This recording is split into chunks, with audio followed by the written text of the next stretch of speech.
கணிப்பின்படி அவர்கள், தேவகவுடா ஐயா அவர்கள், ஐகே குஜ்ரால் அவர்கள், அடல் பிகாரி வாஜ்பேயி ஐயா அவர்கள் 8 பிரதம மந்திரி கிட்ட நேரடியாக வேலை பார்த்த ஒரு அனுபவம். கற்ற கல்வியெல்லாம் இந்த மண்ணிலிருந்து ஆரம்பித்து சென்ட் ஜோசப் கல்லூரி திருச்சி, அதன் பிறகு சென்னையில், அதன் பிறகு இன்னைக்கு நாம் நம்முடைய கோகுல் அவர்கள் இளைய மனிதராக இங்கே டாக்டர் வந்திருக்கிறாங்க ஐஎஸ்ஆர்ஓவிலிருந்து. அன்னைக்கு முதலாக 40 ஆண்டுகளுக்கு முன்பு, 41 ஆண்டுகளுக்கு முன்பு நம்முடைய சோதனை ஓட்டத்தில் ஃபஸ்ட்டு சேட்டலைட்டை நம்ம லான்ச் பண்ணும்பொழுது இட் வாஸ் அ ஃபெயிலியர். அன்னைக்கு கலாம் ஐயா தன்னுடைய புத்தகத்தில் எழுதுகிறாரு, இது ஃபெயில் ஆயிடுச்சு, நாம் போய் ப்ரெஸ் முன்னாடி நம்மளை டிஃபெண்ட் பண்ணணும் அப்படின்னு நினைக்கும் பொழுது, அன்னைக்கு அவருக்கு தலைவராக இருந்த விக்ரம் சாராபாய் அவர்கள் முன்னாடி வந்து பொறுப்பையெல்லாம் தாயை ஏற்றுக்கிறார். இந்த ஃபெயிலியருக்கு நான் தான் காரணம், இந்த டீம் கடுமையாக உழைப்பார்கள், நீங்கள் வேகமாக வெற்றியை பார்ப்பீங்கன்னு. ஒரு ஆண்டு கழித்து 40 ஆண்டுகளுக்கு முன்பு, இன்னையிலிருந்து 40 ஆண்டுகளுக்கு முன்பு 2026 இருக்கும், 40 years பிஃபோர், அடுத்த சோதனை ஓட்டம் வெற்றியாக வந்த பொழுது அன்னைக்கு கலாம் ஐயா முன்னாடி போய் இருக்கல, பின்னாடி வந்து தன்னுடைய டீம்மேட்டை முன்னாடி புஷ் பண்ணாங்க. ISRO has got a great culture. It is built by some of the finest stalwarts of this country who have sacrificed their life for the growth of our missile systems, for the growth of our civilian usage. இன்னைக்கு நாம் பார்க்கும் பொழுது சில நாட்களுக்கு முன்பு ஒரு தனியார் நிறுவனம், ஸ்கை ரூட்ஸ் என்கின்ற ஒரு தனியார் நிறுவனம், ஃபார்மர் ISRO விஞ்ஞானிகள், இன்னைக்கு பிரைவேட்டாக நம்மால் ஒரு ஸ்பேஸ் ஃப்ளைட் லான்ச் பண்ண முடியும். அந்த அளவுக்கு 40 ஆண்டுகளில் நம்முடைய ஸ்பேஸினுடைய அந்த பயணம் இருக்குது. அதற்கெல்லாம் விதை போட்ட முன்னோடிகளில் டாக்டர் APJ அப்துல் கலாம் ஐயா அவர்கள் மிக மிக முக்கியமானவர். அந்த பயணத்தில் நீங்கள்லாம் வர்றீங்க. The whole idea of this Ignite India 2026, the whole program is to inspire young minds so that you will help our country to become a technologically advanced nation. Kalam ஐயா அவர்கள் தன்னுடைய ஒரு பிரதமர்கிட்டையும் அனுபவத்தை பல இடத்துல பேசியிருக்காங்க. இந்திரா காந்தி அம்மா அவர்கள், when she was the prime minister of our country, that point of time Kalam ஐயா was the director of Defense Research Development Organization, DRDL, Defense Research Development Laboratory in Hyderabad. 1983 madam Indira Gandhi அவங்க DRDL ரிவ்யூக்கு வர்றாங்க. அப்போ அவங்க கலாம் அவங்ககிட்ட கேட்டது ஒன்று மட்டும்தான். Conference ஹாலில் ஒரு ப்ரெசன்டேஷன் நடந்துட்டு இருக்கு. Madam Indira Gandhi requested doctor Kalam ஐயா, when will we have a missile that is capable of reaching this point ன்னு ஒரு வேர்ல்டு மேப்பை தொட்டு காட்டுறாங்க. அப்போ இந்தியாவுக்கும் அந்த பாயிண்ட்டுக்கும் 5000 kilometers. So madam Indira Gandhi gave the vision and imprint to doctor APJ ஐயா அவர்கள், we need a missile system that is capable of traveling 5000 kilometers in the year 1983. அதை கலாம் ஐயா அவர்கள் பல இடத்துல சொல்கிறாங்க. Because madam Indira Gandhi had that kind of a vision that India should have a self-sustaining mechanism to develop our own missile. Rajiv Gandhi அவர், the next prime minister 1985, Rajiv Gandhi அவர்கள், whenever he met Kalamji, the only thing he asked him is, what will be the cost of a minimum nuclear deterrent? பக்கத்தில் சைனாவாக இருக்கலாம், பாகிஸ்தானாக இருக்கலாம், ஃபியூச்சரில் if they have missile, to have a minimum nuclear deterrent, what it we do? இன்றைக்கி நம்ம வச்சுருக்கக்கூடிய nuclear deterrent என்ன mechanism இருக்குது, SOP இருக்கோ, everything is written by doctor APJ Abdul Kalam ஐயா அவர்கள். In 1985, he gave an initial blueprint to then Prime Minister Rajiv Gandhi ji. He said we need roughly 100 missiles and warheads. He said in 7 years we can achieve a minimum nuclear deterrent. And he said we might need about 7,000 crore. In 1985, Dr. APJ Abdul Kalam Ayya told Rajiv Gandhi avargal as a Prime Minister, we need 7,000 crore as a country to create this minimum nuclear deterrent. 1989 to 1991, very tough time in Indian politics. Government falling, new government coming. Ayya VP Singh avargal, Chandrasekhar avargal were leading the governments then. Even then, Dr. Kalam Ayya was part of the core group advising the prime ministers. Even when political instability was there, it is leaders like them advising prime ministers to look at the future and not to sacrifice our missile program. 1990s, Kalam Ayya became the secretary DRDO. He also became the chief scientific advisor to the defense minister. So, on the time, Kalam Ayya moved from a technology guy to a strategic actor. இன்னைக்கு நம்ம நிறைய doctor APJ Abdul Kalam ஐயாவை பற்றி பேசும்பொழுது வாழ்க்கையில் ஒரு பாட்டை பேசுகிறோம். But this is a person who has transcended the whole spectrum. Starting as a technology person, he became a strategic actor, advising the Prime Minister of this country how to take the country's technological advancements forward. When P.V. Narasimha Rao ji was the Prime Minister of this country, he called APJ Abdul Kalam Ayya along with 2 other scientists. He said, can we build a T3 readiness? T3 readiness is the moment a Prime Minister tells the DRDO or the scientist, in 3 days we have to do a nuclear test, can we do that? T3 readiness. India at that point of time never had a T3 readiness. It is a Prime Minister Narasimha Rao Avargal who spoke to Kalam Ayya and said India has to get ready to T3.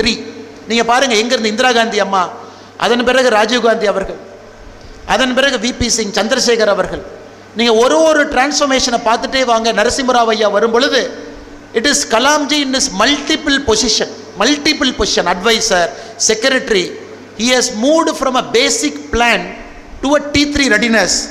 But unfortunately P.V. Narasimha Rao ji lost that election in 1996. So he was about to test it. He told Kalam, we are not going to do it. Then again we went into a very confusing political time. So multiple chief ministers, including I.K. Gujral ji, including Deva Gowda ji, we had multiple prime ministers in that time. Atal Bihari Vajpayee ji had only 13 days as India's prime minister. So in the குழப்பமான சூழ்நிலையிலும் கலாம் ஐயா அவர்கள் was very clear, we are moving towards T3. Prime ministers can come, prime ministers can go. It is APJ Abdul Kalam ji who had this vision continuously across multiple prime ministers, multiple governments, multiple political ideology, multiple party. இவங்க எல்லாம் வேற ஐடியாலஜிங்க, வேற politicians, வேற மாதிரி leaders, வேற மாதிரி party. Continuously அதை move பண்ணிக்கிட்டு வந்துகிட்டே இருந்தார். When finally we had the chance, when Vajpayee Ayya came for the second term as the Prime Minister, he told his private secretary Shakti Sinha, he said, please get Kalam கூட்டிட்டு வாங்க அப்படின்னு. That point of time they took about 6 hours to trace Kalam Ayya because he was somewhere roaming in northeast India. Finally Kalam Ayyaவை பிடிச்சி கூட்டிட்டு வர்றாங்க. When he came and met Atal Bihari Vajpayee ji, Vajpayee அவங்க ஒன்று தான் சொல்றாங்க, பட்டாக்கா சோர்னா ஹே அப்படிங்கிறார். தீபாவளி பட்டாசை வெடிக்கணும், தயார் பண்ணுங்க அப்படிங்கிறார். பட்டாக்கா சோர்னா ஹே அப்படின்னு கலாம் ஐயா. அதனால் இது சாதாரணமாக நம்ம கலாம் ஐயாவை நினைக்கக்கூடாதுங்க. The whole spectrum of strategic defence travel பண்ணி அமெரிக்கன் ப்ரெஷர் எத்தனையோ நாட்கள் இருந்த பொழுதும் கூட அதை நாம் வாஜ்பாய் அவனுடைய 2வது டைமில் உங்களுக்கு தெரியும், 6th April 1998 Pakistanis tested surface to surface missile Gauri. So we had lot of pressure because Gauri missile was able to travel 1500 km with a 700 kg warhead. So Delhi, Mumbai, Kolkata, Chennai எங்கேயா இருந்தாலும் கூட ஒரு Gowri missile Pakistan போக முடியும். It was very important, that test cannot fail. அந்த போக்ரான்ல நம்முடைய test what Kalam Ayya did 1998 in the month of May, 2 tests we did, அது fail ஆகிறதுக்கு வாய்ப்பே இல்லைங்க. it has to only succeed. அது ஃபெயிலே ஆகக்கூடாது, சக்சஸ் மட்டும்தான் நம்ம நாடு எதிர்பார்த்தது. and APJ Abdul Kalam Ayya delivered it that day. May 11, May 13, 2 wonderful tests we did. The politics of our country changed forever. The strategic deterrence of our countries changed forever. The politics of Southeast Asia changed forever. The politics of India, China, Pakistan changed forever. அதனால் இந்த மனிதர், he always had a vision coming from the small island. இந்த சின்ன ஐலண்டில் he says World War II 1945 பேப்பர்லாம் போய் வீட்டில் போடும் பொழுது கலாம் ஐயா அந்த காலையில் பேப்பர் ஆர்வமாக பார்ப்பார். என்ன ஆர்வமாக பார்ப்பாருனாங்க, வேர்ல்டு வார் 2ல 2 விமானங்கள் சண்டை போட்டுட்டு இருந்துச்சு. The Spitfire planes and the Luftwaffe flights. Luftwaffe வந்து ஜெர்மன்ஸு, ஸ்பிட்ஃபயர் வந்து பிரிட்டிஷ்.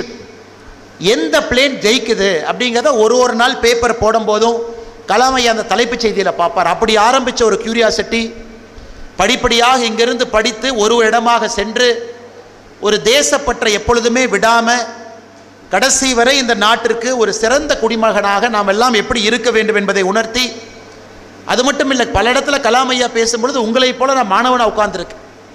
நேஷனல் போலீஸ் அகாடமி நம்ம ஐயா இங்கே இருக்கிறாங்க, one of the best finest IPS officers of our country. ஹைதராபாத்தில் கலாம் ஐயா பேச வருவாங்க, all of us will be students. Lal Bahadur Shastri Academy டேராடூனில் பேசுவாங்க, அங்கேயும் மாணவனாக அமர்ந்திருக்கின்றேன். ஆனால் அவருடைய உயிர் பிரியும் பொழுது ஐஏஎம் ஷில்லாங்கில் மாணவர்களுக்கு ஒரு லெக்சர் கொடுக்கும் பொழுது தான் கலாம் ஐயாவுடைய உயிர் பிரிந்து இறைவனடி சேர்ந்திருக்காங்கன்னா எந்த அளவுக்கு ஆண்டவன், கலாம் ஐயா, மாணவர்கள் 3 பேரும் ஒரே லைனில் இருந்திருக்காங்கன்னு நீங்கள் பாருங்க. All of them were in the same line at the age of 84 in IIM Shillong while giving a lecture. Kalam Ayya, we lost Kalam Ayya. But the beauty, every moment of this, நாம் இங்கே வரும்பொழுதெல்லாம் it is an opportunity for us to tell ourselves we have to follow Kalam Ayya's path.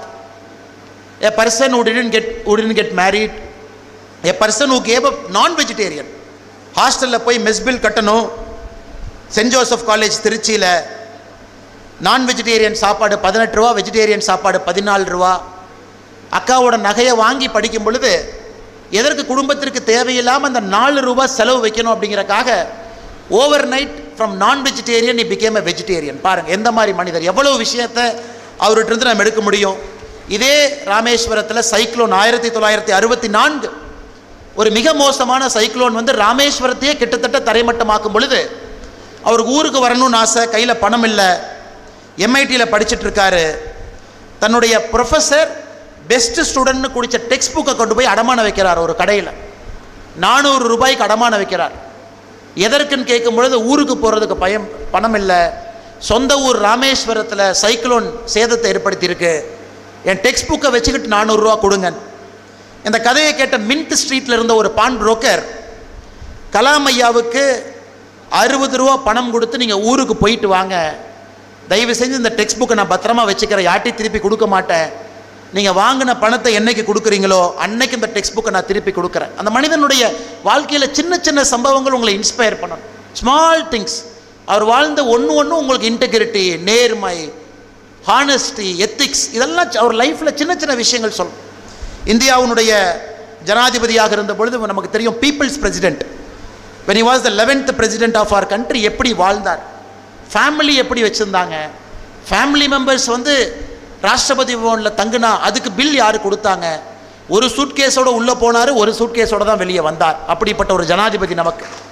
அது மட்டும் இல்லை, அந்த காலத்தில் ராஷ்டிரபதி பவனில் இஃப்தார் விருந்து for R Muslim friends, இஃப்தார் விருந்து நடக்கும் பொழுது அதன் முதலாக கலாம் ஐயா சொன்னாங்க, இந்த ட்ரெடிஷன் வேண்டாம், ஏன்னா 22 லட்சம் ரூபாய் இதற்கு செலவாகுது, அதனால் அந்த 22 லட்சத்தோடு அவருடைய பர்சனல் பணம் 1 லட்சம், அதை போட்டு 23 லட்சத்தை அங்கே இருக்கக்கூடிய ஆர்ஃபனேஜஸ்க்கு உணவாக வாங்கி இஃப்தார் விருந்து ஆர்ஃபனேஜஸ் கொடுத்துட்டார். இஃப்தார் அன்னைக்கு ஆர்ஃபனேஜ் கொடுத்த ஒரு பெருமையும் டாக்டர் கலாம் ஐயாவுக்கு சேர். அதை விட எனக்கு ரொம்ப பிடிச்சது, US president George W Bush India வர்றாங்க, ராஷ்டிரபதி பவன் வரணும், சீக்ரெட் சர்வீஸ் வர்றாங்க, கலாம் ஐயாவை பார்க்குறாங்க, இந்த கார்பெட்டை மாற்றணும், இந்த கார்பெட் கொஞ்சம் பழசாக இருக்குது, ஏன்னா அமெரிக்க ஜனாதிபதி வர்றாரு, கார்பெட்டை மாற்றுங்கன்னு.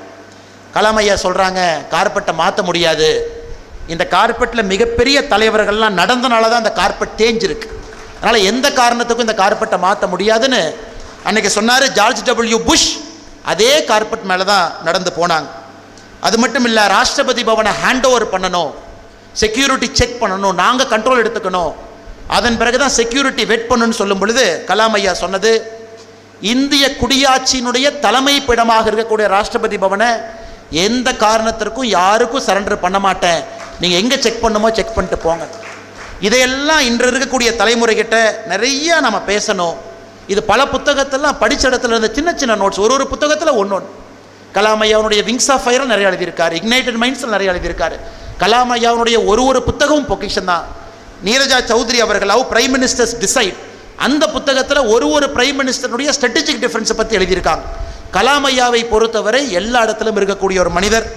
அதனால் இந்த கலாம் ஐயாவுடைய நிகழ்வு, குடும்பத்தினர் இவ்வளவு சிறப்பாக அதை ஒரு ஆண்டும் எடுத்துகிட்டு போகிறீங்க, குழந்தைங்களை கூட்டிகிட்டு வர்றீங்க, அவங்கள இன்ஸ்பயர் பண்ணுறீங்க. மேடையில் இருக்கக்கூடிய ஒரு தலைவர்களும் கூட இங்கே இருக்கக்கூடிய குழந்தைகளை இன்ஸ்பயர் பண்ணி, கலாமன் ஐயா சொல்லியிருக்கக்கூடிய செல்ஃப் டிட்டரன்ஸ் நமக்கு வேணும், டெக்னாலஜிக்கலி அட்வான்ஸ்மெண்ட் நமக்கு வேணும், ஐஎஸ்ஆர்ஓவில் நிறையா பேர் நீங்கள் போய் சேரணும், டிஆர்டிஓக்கு வரணும், ஒரு குட் எத்திக்கல் பொலிட்டிக்கல் லீடர்ஸாக நீங்கள் வரணும், நல்ல குடிமகனாக வரணும்.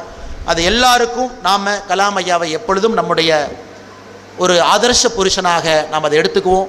அவருடைய வாழ்க்கையில் அவருடைய பயணத்தில் நடப்போம். Let us walk in the food steps Kalam ஐயா லெஃப்ட் ஃபார் அஸ். இன்றைக்கி மட்டும் நம்ம கொண்டாடணும்னு இருக்கக்கூடாது, எவ்ரிடே பாருங்கள், கலாம் ஐயாவுடைய குடும்பத்தினர், மூத்த குடும்பத்தினர் எனக்கு என்ன கொடுத்துருக்காங்க பாருங்கள். he gave me கலாம் ஐயாவுடைய ஃபேமிலி சார்பாக ஒரு மயில், ஒரு சேவல், ஒரு முருகப்பெருமானுடைய வேல். இதுதான் கலாம் ஐயாவுடைய ஸ்பிரிச்சுவாலிட்டி. எப்பவுமே அந்த ஸ்பிரிச்சுவாலிட்டி இப்படி தான் இருந்திருக்கு. ராஷ்டிரபதி பவனில் இருக்கும் பொழுது கூட வீணை வாசிக்கக்கூடிய பழக்கம் இருக்குது, நிறைய இடத்துல நான் படிச்சிருக்கேன். It gave him lot of inspiration. ஒரு ட்ரூ செக்குலர் இந்தியாவில் எப்படி இருக்கணும் அப்படிங்கிறக்கும் கலாம் ஐயா அவர்கள் ஒரு மிகச்சிறந்த உதாரணம். அதனால் வந்திருக்கக்கூடிய எல்லா மாணவ செல்வங்களுக்கும், இங்கே இருக்கக்கூடிய பெற்றோர்களுக்கும், ஆசிரியர் பெருமக்களுக்கும், பத்திரிகை நண்பர்களுக்கும், சிறப்பு விருந்தினர்களுக்கும் மறுபடியும் ஒரு முறை என்னுடைய வாழ்த்துக்களை, வணக்கங்களை தெரிவித்து, மேடையில் இருக்கக்கூடிய சான்றோர்கள் எல்லாம் கலாம் ஐயாட்ட நேரடியாக பணி செய்தவங்க, 40 ஆண்டு காலம் இருந்தவங்க. ஐயா டாக்டர் DR கார்த்திகேயன் ஐயா அவர்கள் 40 years he was a friend of Kalam. அதே போல் இங்கே இருக்கக்கூடிய நம்ம டாக்டர் ஐயா 40 ஆண்டுகளுக்கு மேலே கலாம் ஐயாவோடு எல்லோரும் இருந்தவர்கள். அவங்களுடைய பேச்சையும் ஆர்வமாக கேட்பதற்காக நான் இருக்கின்றேன்.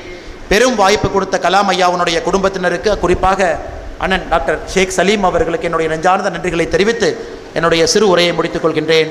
நன்றி, வணக்கம். தமிழ்நாடு வளர்க, பாரதத்தினுடைய புகழ் ஓங்குக. ஜெய்ஹிந்த். Ladies and gentlemen, Thiru Annamalai K, Chief Mentor, We the Leaders Foundation.